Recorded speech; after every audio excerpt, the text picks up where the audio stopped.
This Philadelphia Eagles team can be a Super Bowl winning team. I truly do believe that. And coming off of a huge win against the Washington Commanders, where we made Jaden Daniels look like the rookie he is, and also coming off a beautiful, beautiful win against the Cowboys, this team is ready. This team is primed to be the team we wanted them to be. It starts with the defense, and the offense will follow. But we're going to talk about why I think this team is primed to make a huge run come this postseason. You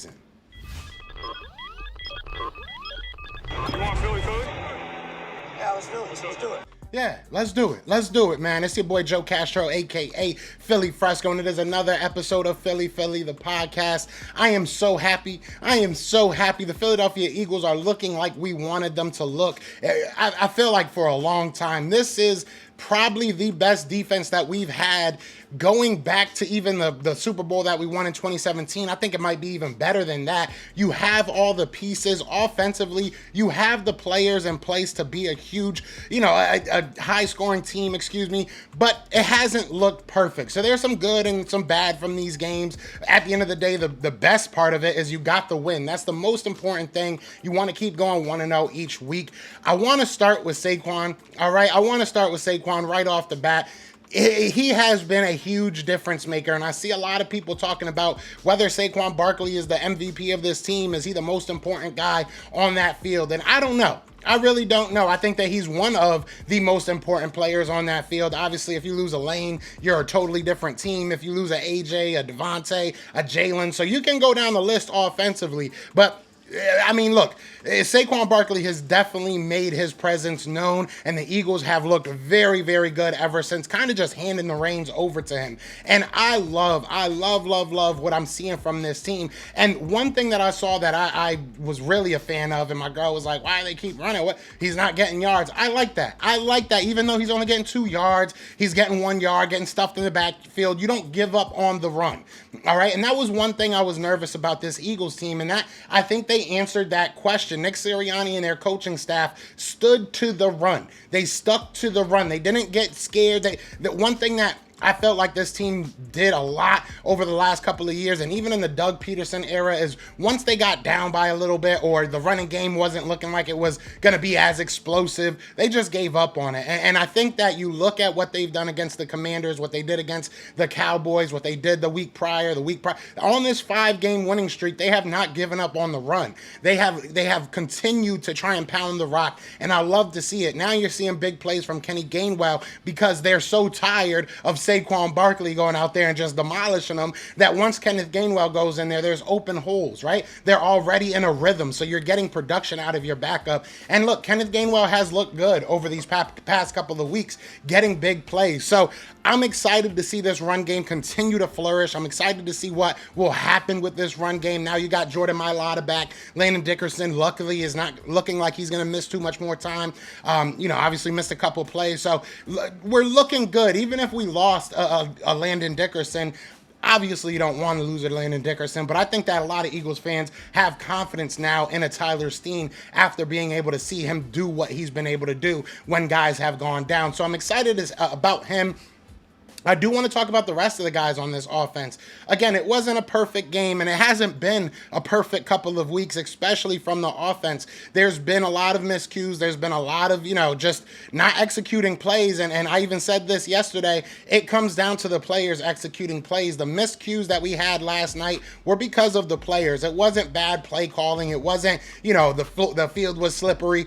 There was missed opportunities from Jalen, to Jahan Dotson. Jahan Dotson had, I know it's a tough catch, but you have a first down in your hands. If your hands are on the ball, you got to catch the ball. Jahan's been, it is what it is, I guess. I do appreciate, and I like to see them trying to get all their guys involved, because Jahan Dotson has had a couple big plays now over the couple past weeks, right? You look at a guy like Anaya Smith, they're trying to get him involved on some screens, which I like, get him in open space, let him work with the ball in his hand. It hasn't really panned out just yet, but I feel like at one point he's going to make a big play for us. You look at Johnny Wilson, I love how they're utilizing him and they're incorporating him into the game plan. a big body down at the red zone never hurts. Obviously, he has that one touchdown, so that's huge for him. And I think that this is big just because you're going to start seeing these guys getting more touches once the playoffs come. Once the playoffs come, you're going to see these guys being a little bit more incorporated offensively, and I'm cool with that. I like seeing Will Shipley getting touches.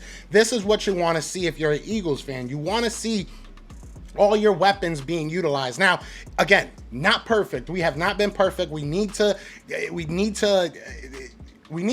be better. There's no other way. We need to execute better. There's no other smart way of saying it. You got to go out there and you got to make the plays when they're in there. We had opportunities, but I do love the resilience of this group. We all knew that this offense was a very resilient group, so it'll only get better in my opinion. You got Dallas Goedert back the past couple of weeks. He's been able to make some big plays for you. So whoever it's going to be, I feel like the Eagles have an assortment of guys that can be huge playmakers for them. So I'm excited about the offense. Want to see it get better, obviously, but I'm excited to see where they are and just how they're growing.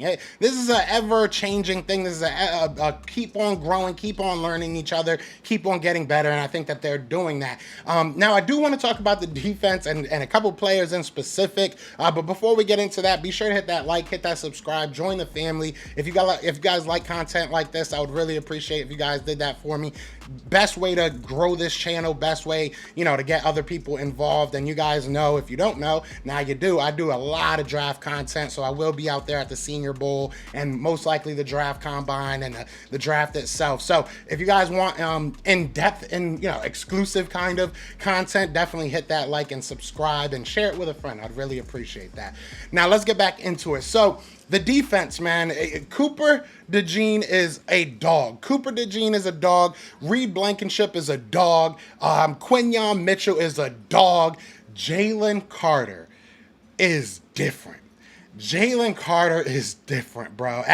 Y'all want to talk about most important. Y'all want to talk about MVP. And I know a lot of people are going to talk about Zach Bond, and he deserves it. Zach Bond is a dog. There's no other way of putting it. He has been going out there and playing his tail off. One of, if not the best linebacker in the league right now, in my opinion, and I think statistically. So you can't take away what he's done.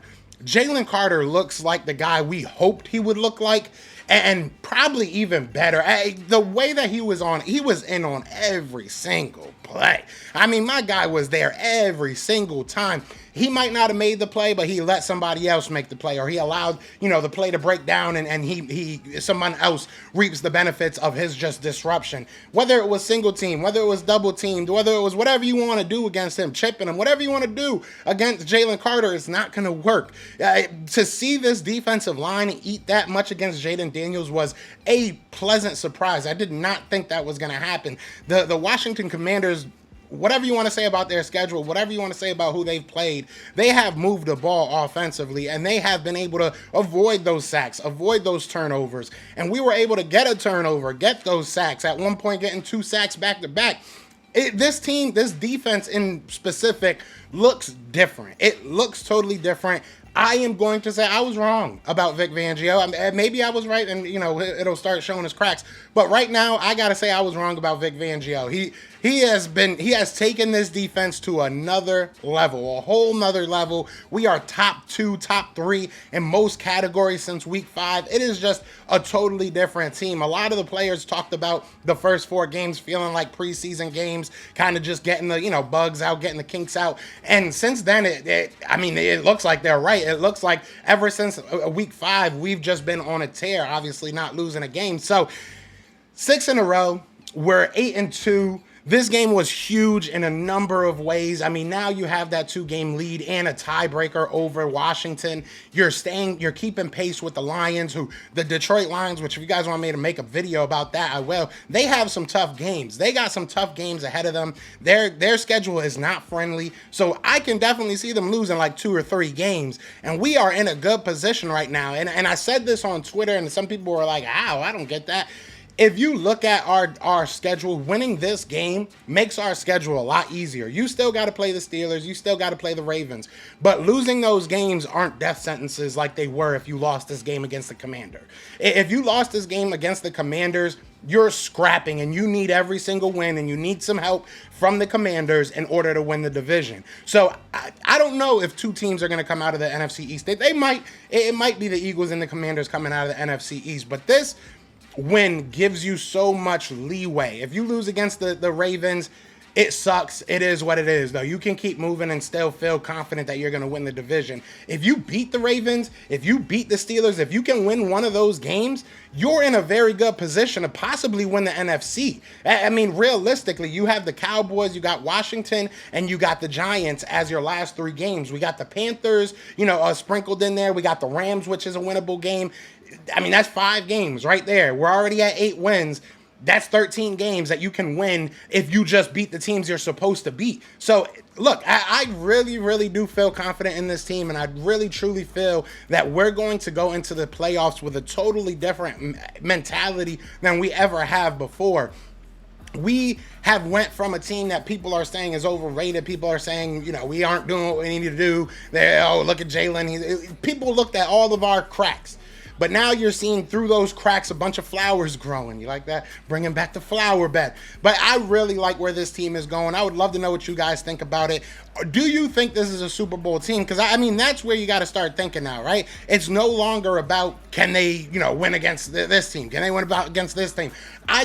People are going to hate on it, and they're going to say that the Commanders are what the Commanders are. They are who we thought they were. Commanders are a good team. That was a big win for the Eagles. The Eagles struggle against the Commanders, even when it's not a good team. Obviously, right? We struggled against Sam Howell twice last year. So being able to have that win under your belt, being able to have under your belt that you already beat the Cowboys, you beat the Commanders, the Giants, having those under your belt makes the rest of the season way much more palatable, way easier, way more palatable. So let me get off here. I ain't gonna talk y'all ears off to death, but give me some ideas in the comments, man. I want to have some fun again. I want to, start some conversations with y'all. What do y'all think I should talk about next? But other than that, y'all know what it is. Y'all know what it's gonna be.